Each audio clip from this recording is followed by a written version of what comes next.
Good. Onto this strange label, which is the salt of the earth. You can see now we've had the sea salter, and now we have the salt of the earth. So that is like a new concept that we brought out with our labels, is to bring out, let's call it the salty range, but anything related to salt, which is because of our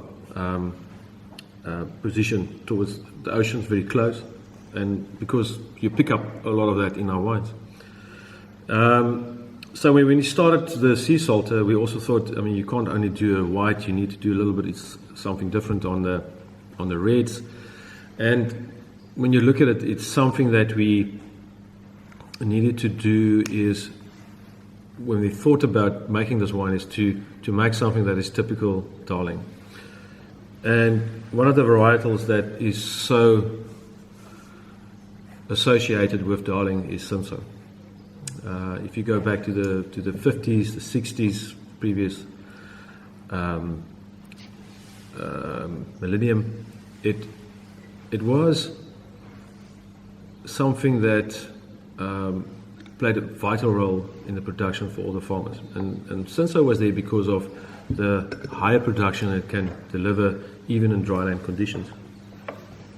But luckily, or unfortunately, in the 70s, the Bordeaux varietal started to take over, and eventually Cinsault was just kind of a few guys were left over with a few Cinsault blocks. So luckily we got hold of a block that was planted in 1978 that was still left.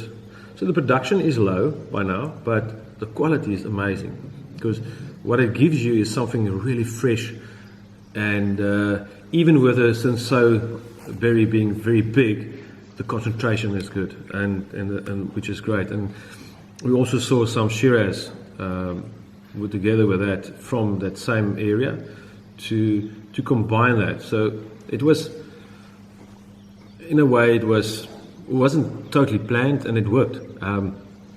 So what we do is we put the Shiraz and Cinsault fermented together,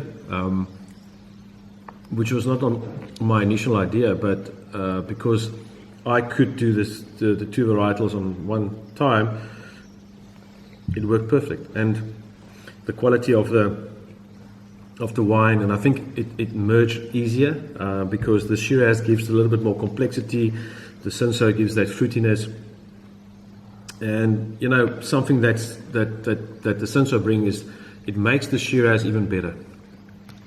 I think that's the most important thing, is to make the Shiraz Cinsault, which is Rhone.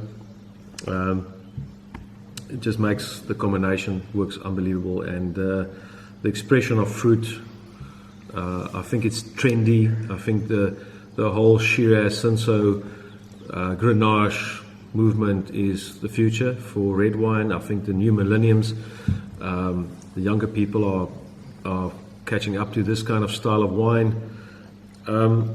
Yeah, something for the future. And I think, but even if it's been popular in the past, I mean, I started drinking Cinsault as a Tassenberg consumer, and Tassenberg made up a hell of a lot had a lot of Cinsault in it. So that's very important, and I think it's still a serious wine, but the elegance of Shiraz and Cinsault tannins makes this so much more approachable, I think, for a broader range of people that probably won't be even drinking red wine before. And I think that's very important.